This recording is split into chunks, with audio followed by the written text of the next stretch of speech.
Hello everyone, this is Sharanjit Singh and welcome to my channel Sharan Vlogs. आज की इस video में हम बात करेंगे about the format of IELTS exam. हम पूरा फॉर्मेट समझेंगे आइल्स एग्ज़ाम का. Without wasting time let's start with the video. Gang it alone, real 604. Uncle on the beat. मैं आपको ये बता दूं, जो मैं आपको फॉर्मेट एक्सप्लेन करूंगा वो आइल्स एकेडमिक का है. It is not for the IELTS general exam. Basically there are 4 modules in IELTS exam. IELTS में पूरे 4 मॉड्यूल्स होते हैं and that are reading, listening, writing and speaking. इन्हीं मॉड्यूल्स को मैं एक एक करके आपको एक्सप्लेन करूंगा एंड इन्हीं के बारे में मैं आपको बताऊंगा. अगर मैं सबसे पहले मैं बात करूं about the reading module. Reading module क्या होता है? रीडिंग मॉड्यूल में क्या होता है, आपको जैसे याद होगा स्कूल टाइम पे हम अनसीन पैसेजेस वगैरह करते थे जिन्हें हम रीडिंग कॉम्प्रीहेंशन भी कहते हैं. उसमें क्या होता था कि एक पैसेज होता था और उसी से हमें उसी के बेस पे हमें कुछ क्वेश्चन दिए होते थे और हमें वो पैसेज पढ़ के वो क्वेश्चन के आंसर्स फाइंड करने होते थे.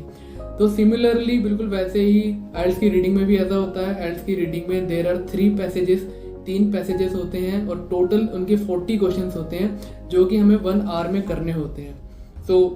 ये था हमारा रीडिंग का मॉड्यूल.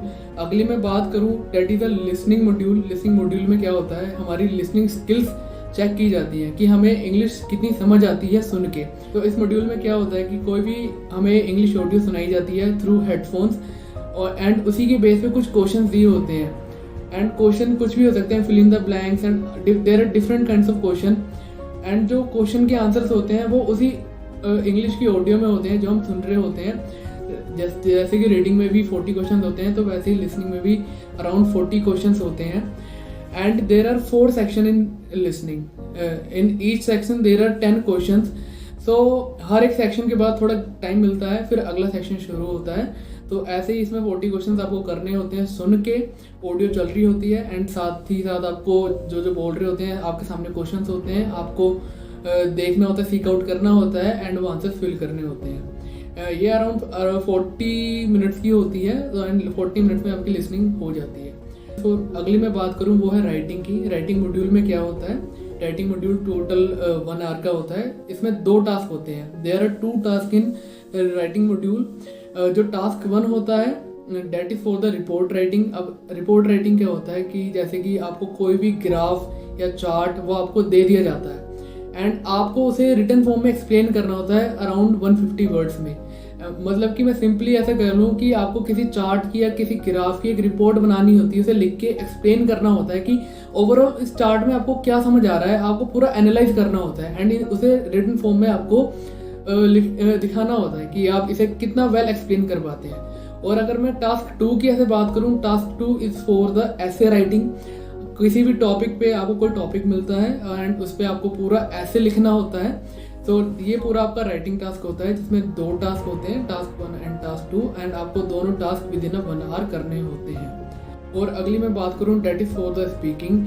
स्पीकिंग मॉड्यूल में क्या होता है, ये आपकी स्पीकिंग स्किल टेस्ट करता है कि आप कितने अच्छे से इंग्लिश बोल पाते हैं, आपकी इंग्लिश स्किल्स कैसी हैं, आपकी कम्युनिकेशन स्किल्स कैसी हैं. Basically it is like a interview. Examiner आपके सामने होता है, वो आपसे कुछ क्वेश्चंस पूछता है और आपको उसे आंसर करना होता है इन अ वेल मैनर. मतलब कि ओवरऑल इसमें आपकी इंग्लिश स्किल टेस्ट की जाती है कि आप कितने अच्छे से अपने आंसर को रिप्रेजेंट करते हैं, कितने अच्छे से आप इंग्लिश बोल पाते हैं और कितने अच्छे से आप अपने आंसर को डिलीवर कर पाते हैं इंग्लिश में. कि पैटर्न की बात करूं, स्पीकिंग में 3 पार्ट होते हैं. और जैसे कि जो पार्ट 1 होता है वो मेरा आपसे कुछ बेसिक क्वेश्चन पूछता है like about your name and about your self, about your home town. Answer आपको 1 या 2 लाइन में करने होते हैं.